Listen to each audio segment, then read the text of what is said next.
Then talking about Rein's fire strikes, and for the optimal damage pressure and ult charge with this ability, make sure to use corners and cover to conceal yourself during its very readable windup. And also make sure to look for small corridors or chokes, as this ability has incredible peak potential if you hit more people, especially after all of its recent buffs.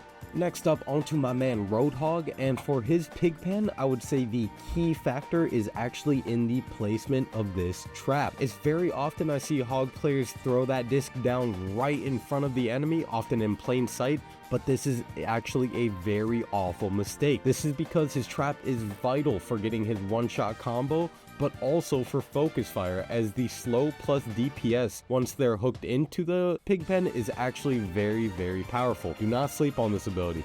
And for our shiny new tank that we got for Season 14, we have Hazard's Wall Thing. Don't know the name, don't ask. Very similar to Mei, finding small doorways or corners to trap in squishies or support characters will be your best bet, as the new dive tank is loaded with all sorts of tools, not just to close the distance, but also deal massive damage even while blocking once you do so. I don't think we as a community truly understand this freak of nature's ceiling yet. And onto our next tank, we have Sigma's Accretion, and this one is pretty straightforward. Look to save his boulder for when the enemy's defenses are down or when the right opportunity arises. This could look like a Doom block, this can be a Orisa javelin spin, or just shutting down a flank, as wasting this cooldown, especially against smarter players, oftentimes means giving the enemy a free engage to run this tall man down.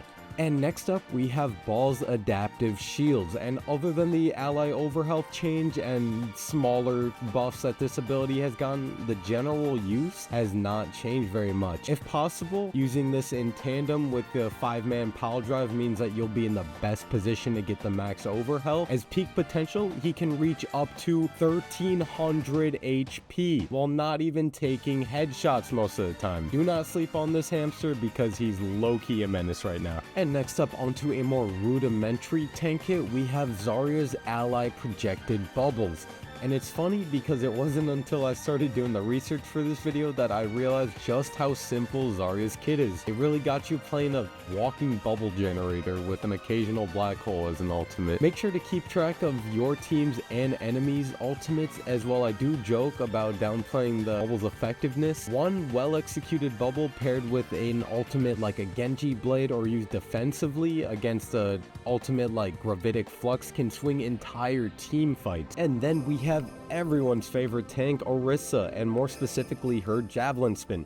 This ability is great for a variety of different things. You can use this to effectively take space with the movement speed granted, and very little ability is able to counter it. You could hold space with it like a budget kinetic grasp, or you could pair with Fortify to make her one of the most scary raid bosses since day one Sigma. But make sure it's all timed well, as you will burn almost all of your defensive cooldowns doing this. Not much to say here. Next up, we have Ramattra's Ravenous Vortex, and this ability, while I feel is often overlooked compared to his other abilities, is a massive difference maker in separating the good Ramattras from the great ones. When looking to trap someone in, first analyze which character you're targeting to make sure they don't have any escape cooldowns that are very easy. This can be Kiriko's TP, this can be Sojourn's Slide, this can be Reaper's Wraith. Then very importantly, place the vortex behind them, as this ensures that they'll be in the powerful slow for as long as possible. This makes for easy pummels and likely a confirmed kill. Diva's micro missiles, and for these I would say the timing is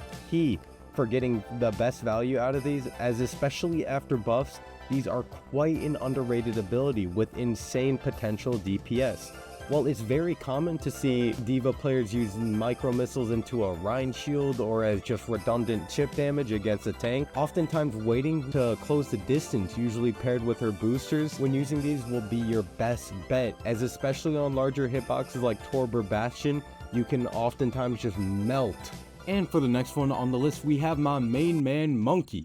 And while you might think that bubble is one of the most simple cooldowns in the game, 8 years of professional level tank optimization says otherwise. For my one tip with this ability, use it with purpose, as this goes for any ability kit, but specifically with bubble. Which cooldowns am I looking to block? Which damage am I looking to block? Or in also many scenarios, which teammate am I looking to protect? As you can use this oftentimes as a hub for your dive. I would not object if someone told me that bubble's the best dive ability in the entire game.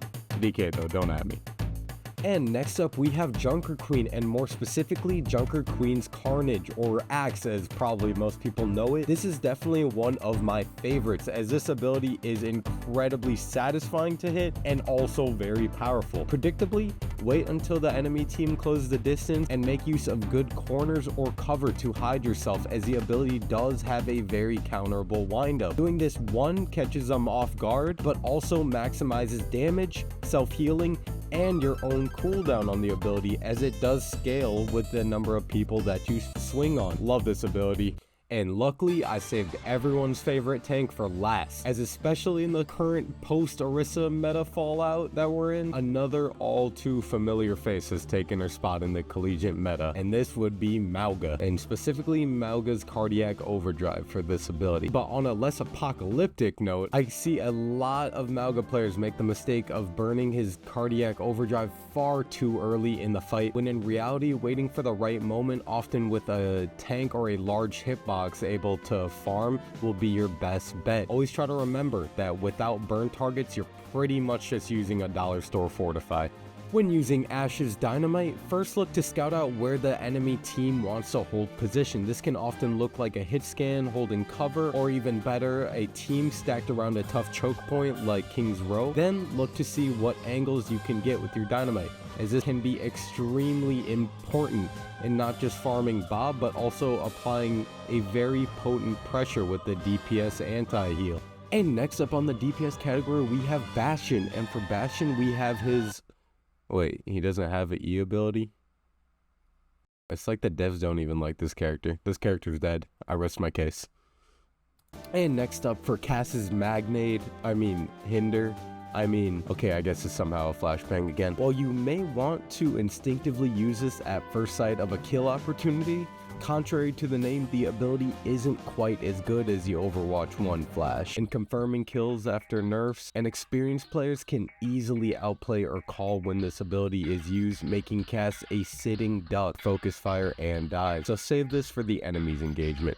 And next up onto Genji's Deflect, and people often underestimate this ability's peak potential. Not only is it very valuable to hold on to as a defensive cooldown with very small amount of tank interactions, but also in high level collegiate play being used as an extension of the tank's resources, blocking 100% of damage, especially in a Mauga meta where the tanks take an insane amount of oncoming poke. This ability is incredible. And next up we have arguably one of the best DPS abilities in Echo's Focusing Beam. However, while this ability is incredibly strong, it is also very easy to get caught out, as burst healing, immortality abilities, and general team defenses have gotten a lot more prevalent in the last 4 years. And for best use of this ability, always look to use this in tandem with another ability, as most notably her sticky bombs, as the less time you give the enemy team to react, the better. Next up onto Hanzo's Storm Arrows, and well, although they used to and still are great for tank busting with insane DPS and burst damage,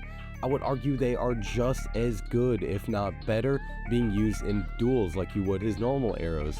Remember, while Hanzo's normal arrow projectile size was reverted, his storm arrows are still logs, hitting for 150 damage headshot. Do not sleep on storm arrows in 2024. And onto our next DPS, we have Junkrat's Steel Trap, and this is without, if not the best, one of the best CC abilities in the entire DPS category. Look for strategic use with this trap, as well the tried and true doorways and corners do work. Oftentimes they'll be spotted too far to follow up, or it'll be spotted and shot out. Instead, look to anticipate where or who the enemy is looking to dive, and look to trap off their aggression. This is much better, as you can 1, follow up with your team, almost guaranteeing the kill, and 2, potentially saving an entire teammate off their dive. And next up we have the one and only iconic Maywall. And I know what you're thinking, wall off their supports, wall off their support sidelines on the tank, which I do actually have a good guide for. But my one tip would actually be to not get too fixated on this use and understand its potential. This can be to block off angles, this could be to wall off high ground, or even entire ultimates like Gravitron Surge. The sheer value of this ability in the right hands is near limitless. And onto our next DPS character, we have Pharah's Concussive Blast. And while often being an overlooked ability when looking into Pharah's kit, players who can maximize its potential can unlock insane burst mobility, crowd control, and others just to group enemies together and take over entire lobby when paired with a somewhat short cooldown and recent buffs. When using Reaper's teleport, especially when being used aggressively, think about your target or where your priority is going to be immediately after the teleport, as this will make hitting the consecutive shots a lot more easy and getting the focus done. Quite a simple one here. Next up, onto Sojourn's Disruptor Shot. While this ability can often get overlooked due to Power Slide and Rail and her other kits being so goddamn powerful, Disruptor Shot can actually be a massive difference maker in our output, especially after its latest rounds of buffs. When engaging in a duel, instead of vaguely shooting it in a choke point where everyone could dodge it, think of it as a tac shooter utility, like a Molotov to deny someone peeking or rotating, as this is much more value. Next up, we have Torb's Overload, and although the extra fire rate is nice, saving Overload for the enemies engaged will be the most proficient use. This is particularly in higher ranks, but most players know if they spot out Overload being used prematurely, that Torb can actually be a sitting duck with his very fat hitbox. But what do I know, because by the time this video drops, they'll probably already have micro buffed him for the 15th time. And next up, we have Sombra's Translocator, and while I used to actually really like this ability, they kinda threw this character in the dumpster for some reason. But nonetheless, whenever you're looking to engage out of stealth, it is very important to throw this either around cover or on high ground to give yourself the space and time to get away in stealth, as one bad Translocator throw can oftentimes be life or death for this hero. And next up, we have a true classic, Tracer Recall. Like I said in my positioning video, I am not very good at this character, but try to keep a 3-second timer in your head and track where you are blinking and positioning, whether this is in the backline or around corner or cover, as good recall locations can save your blink cooldowns, your team's resources, or even your life, depending on if they could track your blink. And onto a more old and reliable ability, we have Soldier's Biotic Field. This one's pretty straightforward. If you're anchoring a position on high ground, peeling for your or best yet, placing it around a corner or choke point for your team to use so you could build visor. All of these are great uses. There's no real wrong answers with this ability. And next up, we have Venture. Oh, Venture doesn't have the E ability? It did not occur to me that some characters just simply do not have an E ability before this video, but if you do want tips for them, I do got you in my positioning tips video. Check that out. And next up, we have Sim's Teleport, and unless you have Grandmaster level team coordination or you just teleport out of control spawn like Lijiang Window, this ability is very gimmicky in my opinion. Though I already hear the last two remaining Sim players typing, "Oh my god, Yosh, I hate you so much. Sim TP is the best movement ability in the game." Don't be too confident, because higher ranked players can react very easily and either boop, stun, or burst her or her TP down very, very easily. For the most fun character in the DPS category, we have Widows, and more specifically Widow's Venom Mine. Most typically used on flank routes, as Widow did receive hitbox buffs for some reason in Season 9, so getting valuable seconds of wall hacks and DPS passive on a character can mean delayed flanks and oftentimes very easy focus fire. All that said, just kinda shoot this ability out, but also make sure to respect this one. And for the first character on the support roster, we have Ana, and more specifically her Bionate. And it is very often I see teammates throw Bionate into a shield or while the tank's healing in safety, and while you can still get value during the fight like this, abilities like Bionate have some of the highest carry potential in the entire game when saved for the tank fight. So my one tip for this ability would be to save it for the tank battle. So yes you, have a personal Yosh guarantee that if you anti the enemy tank and heal boost your own tank, almost every fight you will not be losing games. And for our next ability tip, we're gonna have another insane one with Juno's speed ring, and I think this is going to be a trend in the support category, as this not only gives a doorway for her teammates to weave in and out of for speed, but also rewards timing, as the ability grants a guaranteed speed boost on Juno and any of her teammates in the near radius, but only for a short time after casting. And this ability is so good. I feel like I could talk about speed ring for an entire video, but with Baptiste, we have arguably his most important ability with his immortality field. To maximize the potential with this ability requires very high awareness in not just your positioning, but also your entire team's and all of their health bars. But as seen very commonly in higher ranks, but insanely busted in Overwatch 1, using immortality field around cover can be incredibly broken, especially in scenarios like getting Zarya grabbed or getting stunned like in Gravitic Flux. I feel like I can make an entire video about this, but you guys get the idea. Immortality field is a very powerful cooldown. And next up on this list, we have Lifeweaver's Life Grip, and this is definitely one of the most self-explanatory on this list. But for my one tip, make sure you yourself are in a good position before pulling them, as especially in modes like Control, Lifeweaver can actually be a potential liability at times, because while you do save your teammate, you can also take them far away from the fight and point, and for characters like Junkrat Queen, Rein, Winston, that won't lose you the fight because you saved them, but it also sets the team back to square one oftentimes. So on control maps, I'd opt for more possible high ground pulls or pedal platform shenanigans instead, but other than that, save your teammates back to safety, not much to say here. And once again, we have the GOAT Brigitte, and we have what I'd argue as Brig's most important playmaking in her heal packs. And while at surface value, these are just her rudimentary healing mechanics, in higher level organized play, these are critical to Brig's meta-defining strength of enabling dive very well at a distance, while also having very good inspire healing and normally another support to fall back on for her short pack cooldowns. Very similar to what I said about Illari's healing pylon in my positioning tips video, putting it at a higher elevation and out of LOS for dives will always be your best bet, as there's nothing more powerful than auto healing 2 seconds of her secondary fire beam, and then just like that, your team is at full health and firing at full cylinder.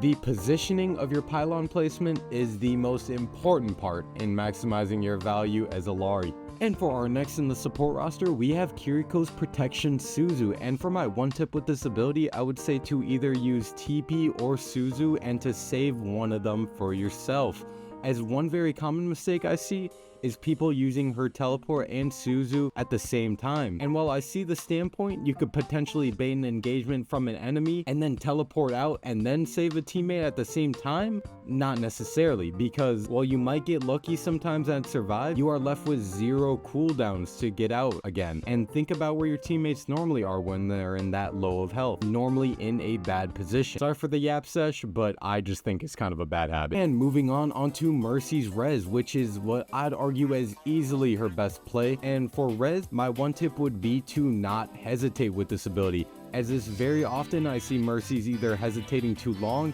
and oftentimes losing the res opportunity, or not going for it at all because they might think it's too risky.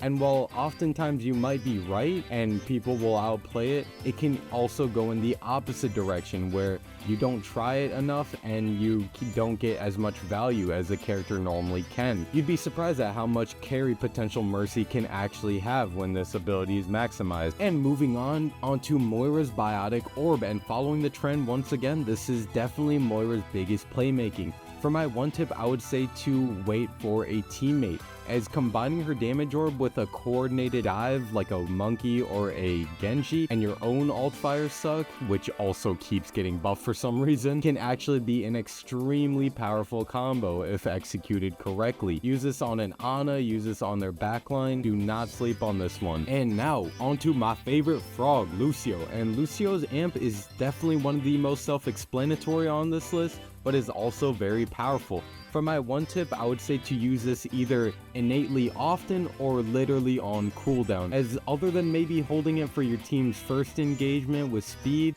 speed and healing are both so valuable, both for building ult and just maximizing your value as Lucio. Yeah, just use this one, honest. For Zen's Orb of Discord, this ability has gone through the meta roller coaster, looking like the most busted ability ever sometimes, to no one really playing this character just 2 months later.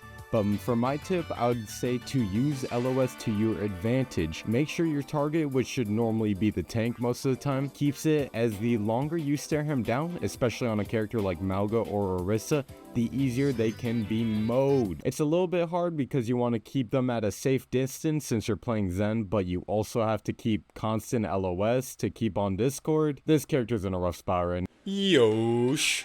Would you guys want to hear and watch some of these clips live?